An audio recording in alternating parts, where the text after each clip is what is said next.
KUV100 NXT BS6 പതിപ്പിനെ വിപണിയിൽ അവതരിപ്പിച്ച മഹീന്ദ്ര 5.54 ലക്ഷം രൂപയാണ് പുതിയ വാഹനത്തിന്റെ എക്സ് ഷോറൂം വില. വാഹനത്തിനായുള്ള ബുക്കിംഗ് കമ്പനി ആരംഭിച്ചു. കമ്പനിയുടെ ഔദ്യോഗിക വെബ്സൈറ്റ് വഴിയാണ് ബുക്കിംഗ് നടക്കുന്നത്.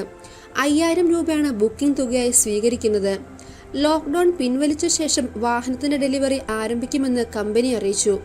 2017 അവസാനത്തോടെയാണ് KUV100 NXT മഹീന്ദ്ര വിപണിയിൽ അവതരിപ്പിക്കുന്നത്. KUV100 പുതിയ പതിപ്പാണ് പുതിയ മഹീന്ദ്ര KUV100 NXT.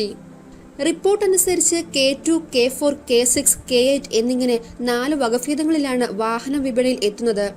അതേസമയം വാഹനത്തിന്റെ ഡീസൽ പതിപ്പിനെ കമ്പനി വിപണിയിൽ നിന്നും പിൻവലിച്ചു. ഡീസൽ എഞ്ചിൻ BS6ലേക്ക് നവീകരിക്കില്ലെന്ന് കമ്പനി അറിയിച്ചു. 6 സീറ്റർ കോൺഫിഗറേഷനിലാണ് KUV100 NXT വിപണിയിൽ വരിക. 1.2 ലിറ്റർ പെട്രോൾ എഞ്ചിനാണ് വാഹനത്തിന്റെ കരുത്ത്. ഈ എഞ്ചിൻ 82 bhp കരുത്തും 115 Nm ടോർക്കും ഉൽപ്പാദിപ്പിക്കും. 5 സ്പീഡാണ് ഗിയർ ബോക്സ്. ഈ പറഞ്ഞ മാറ്റങ്ങൾ ഒഴിച്ചു നിർത്തിയാൽ വാഹനത്തിൽ മറ്റു മാറ്റങ്ങൾ ഒന്നും തന്നെ കമ്പനി ഉൾപ്പെടുത്തിയിട്ടില്ല. ക്രോം ആവരണത്തോടുള്ള അഗ്രസീവ് ഗ്രിൽ, സ്കിഡ് പ്ലേറ്റുകൾക്കൊപ്പമുള്ള ഡ്യുവൽ ടോൺ ബമ്പറുകൾ, LED ഡേ ടൈം റണ്ണിംഗ് ലാമ്പുകളുള്ള ബാരൽ ഹെഡ് ലാമ്പുകൾ, ക്ലിയർ ലെൻസ് ടെയിൽ ലാമ്പുകൾ, പുതിയ ടെയിൽ ഗേറ്റ്, പുതിയ സ്പോയിലർ, ഡയമണ്ട് കട്ട് അലോയ് വീലുകൾ എന്നിങ്ങനെയാണ് വാഹനത്തിന്റെ സവിശേഷതകൾ. 15 ഇഞ്ച് അലോയ് വീലുകളാണ് വശങ്ങളെ മനോഹരമാക്കുന്നത്. 7 ഇഞ്ച് ടച്ച് സ്ക്രീൻ ഇൻഫോർടൈൻമെന്റ് സിസ്റ്റമാണ് അകത്തളത്തെ പ്രധാന സവിശേഷത. റിവേഴ്സ് പാർക്കിംഗ് ക്യാമറയ്ക്കുള്ള ഡിസ്പ്ലേയും ഇൻഫോർടൈൻമെന്റ് സ്ക്രീനിൽ പ്രവർത്തിക്കും. പൂർണ്ണമായും കറുപ്പ് നിറത്തിലാണ് അകത്തളം ഒരുങ്ങുന്നത്.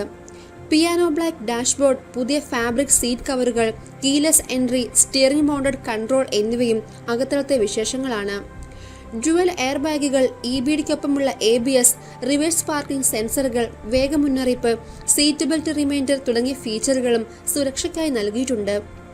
6 സിംഗിൾ ടോൺ നിറങ്ങളിലും 2 ഡ്യുവൽ ടോൺ നിറങ്ങളിലും പുതിയ വാഹനം വിപണിയിലെത്തും. ഉടൻ തന്നെ വാഹനത്തിന്റെ ഇലക്ട്രിക് പതിപ്പിനെ വിപണിയിൽ അവതരിപ്പിക്കുമെന്നാണ് കമ്പനി അറിയിച്ചിരിക്കുന്നത്. 2020 ഓട്ടോ എക്സ്പോയിൽ വാഹനത്തെ കമ്പനി വെളിപ്പെടുത്തുകയും ചെയ്തിരുന്നു.